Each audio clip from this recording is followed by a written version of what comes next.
asalaamaaleykum mbooloo mi man docteur Loucar porte-parole intersyndical bi maa ñëwaat fii di tenir point de presse bi ak yéen ci turu intersyndical bi yëpp bi nga xam ne SAMES mi ngi ci SUTSAS mi ngi ci SATSUS Syntras ak association parce que intersyndical élargi la ak mbootaayu sage-femme yëpp donc lu ñuy commencé wax ji mooy masawu ak naqarlu xew-xew yi commencé ci famille Astou Sokhna di dund ak moom naqar yu ñuy dund mais aussi si famille ñi nga xam ne ñooy suñu personnel de santé parce que ñoom tamit seen famille ñu ngi ci naqar depuis situation bi commencé ak surtout li dal seen kaw démb donc ñu ngi naqarlu situation bi Louga depuis bi mu commencé ni mu mel ak li fi xew nit ñàkk ci bakkan ñeneen ñi am lu leen dal ci wàllu yoon donc loolu yëpp ay naqar la yoo xam ne ñu ngi koy partager ak tout le monde avec tout le personnel de l'hôpital de santé de l'hôpital Amadou Sakhir Mbaye mais aussi de l'ensemble des personnels de santé de la région de Louga di jaajëfal tamit parce que ci naqar yi gis nañ ci ay taxawaay yi foog ñu remercier ñi nga xam ne ñoo ñu taxawu dinañ remercier Thierno Cheikh ak famille omarienne ci taxaw bi nga xam ne ñu ngi def ay jéego ñu ngi leen di remercier bu baax ci jéego yi ñu ciy dox di remercier aussi tous les membres yi nga xam ne lâché wuñ les sages-femmes yi nga xam ne ñoom leen ñi topp lâché wuñ ñu ngi tenir donc loolu seen dignité la seen ngor ak seen soudé seen capacité de solidarité ñu ngi fii ñoom ñëpp ñu ngi leen di sant di leen gërëm di wax nag ne bu ngërmaa leen di passé dañuy ñëw ci li xew mooy li gën a mobiliser nit ñi mooy sanction yi démb suñu ñeenti suñuy sage-femme yóbbu nañ leen mandat de dépôt après audition par le procureur loolu ñun jàpp nañ ne dafa metti te dafa sévère te affaire bi pareegul enquête bi am na lu des te audience am na le 27 donc ñun jàpp nañ ne loolu lu metti la su suñu kaw surtout que responsabilité yi comme ni ñu koy waxee ñun dañoo jàpp ne les sages-femmes sont sacrifiées parce que ñoom elles ne sont pas les responsables de cette situation là elles ont fait leur boulot elles ont fait li nga xam ne ñoom jàpp nañ ne moom moo seen akulaay taalaa ci liggéey bi li maternité bi mel ak ni liggéey bi toll ci ñoom bokk na lu bëri ci lu créer situation bi te loolu responsabilité yi duñ ko deñ di ko wax mooy c'est le niveau national ministre de la santé bokk na ci seetlu nañ nag bu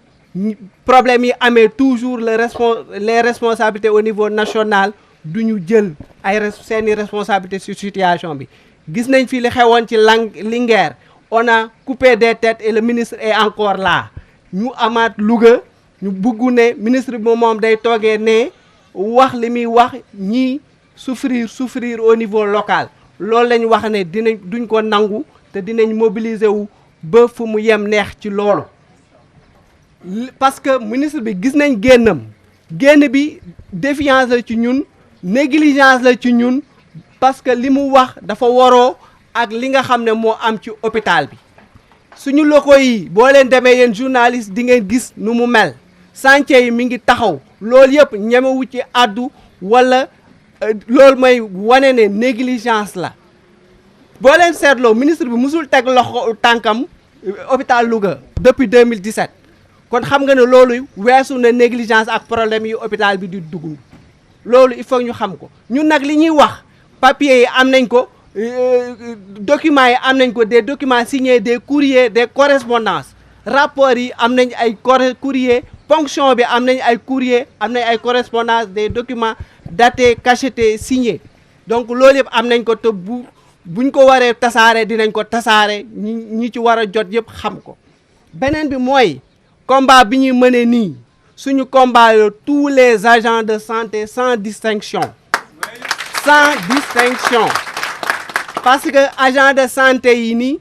commencé nañ leen bundu xatal les responsables de tous les maux ce sont les agents de santé te loolu dañ koy bañ les responsables de tous les maux c'est le système de santé qui est malade te loolu ci niveau national ba la insuffisance yi commencé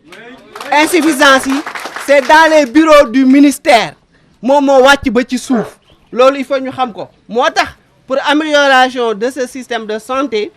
il faut que ñu woote bi lan la mooy parce que il faut ñu commencer ba ci doyen yi ba ci université yi ba ci ordre yëpp ordre représenté corps métier de la santé yëpp ñu woo leen woow syndicat yëpp taxaw commerce étudiants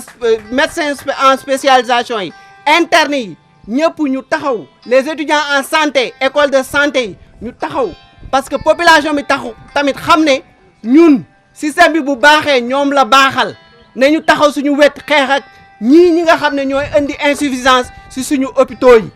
nañu jóg ci lii sinon drame du fi mës a ñàkk chaque année ñu dundaat beneen drame daaw Linguère la ren Louga déwén kañ la on sait pas il faut ñu jóg ci loolu te toujours ñi bouc émissaire yi c'est le personnel de santé donc il faut que loolu ñu taxaw ci beneen bi mooy ñun mobiliser nañ te duñu xàddi ci mobilisation bi li ñu bëgg mooy sage-femme yi seen place nekkul mandat de dépôt nekkul prison seen place ci hôpitaux yi la ci maternité yi la parce que ñoom malgré les insuffisances ñu ngi góorgóorlu malgré les locaux exigus ñu ngi góorgóorlu malgré les conditions indignes yi ñuy travailler parce que lii yow nga jël benn lal def fa ñetti femme wala ñaari femme parce que mënoo leen dàq loolu condition indigne la te bonne foi moo tax ñu koy def ak bëgg a liggéey loolu nag fayewuñ leen dara lu dul mandat de dépôt loolu c'est anormal et c'est indigne et c'est pas de la gratitude on se sent délaissé loolu c'est manque de reconnaissance notable la moo tax ñun lu ñuy exiger mooy niveau national nañ jël seen responsabilité xam ne ñee seen place du fële ñu ñëw toppatoo suñu hôpital bu ñu négligé bii locaux yii ñu yeggali ko defaraat maternité bi adapté ko ba nit ñi di ci accoucher ci jàmm dans de conditions humaines loolu il faut ñu def ko ressources humaines yi ñu multiplier ko yokku ko parce que c'est insuffisant gis nga amuñ garde de gynéco parce que ñaari gynéco mënuñ garde astreinte lañ mën a def loolu bokk na ci ay insuffisance te ñaari gynéco yi wax nañ leen ko hôpital moo leen recruter état andiwu leen fii kon état liggéeyam ressources humaines yi les sages-femmes yi doyuñu surcharge de travail bi bëri na donc loolu yëpp ay ressources humaines de qualité qualifiée soxla nañ ko loolu bokk na su suñu combat beneen bi mooy plateau technique matériel yi manqué ci maternité yi bëri na ci yu sew sewaan yi ba yu gën a mag yi plateau technique bi c'est très insuffisant loolu il faut que niveau national ñoo ko créé nañ ci jël seen responsabilité donc ñi ñu woo yëpp pour loolu la beneen bi mooy ñun dañ nañ décision suñu décision mooy dañuy def grève 72 heures renouvelable altine bu ñu taxaatee bu jaree ñu tollantiwaat ko 72 heures renouvelable beneen bi mooy maternité taxaw na parce que sage-femme yi nekkatuñu en état moral physique et mental de travailler dañ leen xas sànni leen brimader leen maltraiter leen wax leen lu ne kooku sañatu sax tiim malade ndax risque la pour moom donc mënatuñu continuer ci maternité bi ci ñeneen ñi nag service minimum urgence kese la ñuy jël lu dul urgence hôpital bi fajatul loolu na ko ñëpp xam lundi incha allah dinañ tase defaat évaluation xool situation bi nu muy tëddee te ñu déglu waa tribunal déglu waa fële fi ñu leen def mandat de dépôt xool lan mooy situation ba ñu on est alerte et on reste debout merci je vous remercie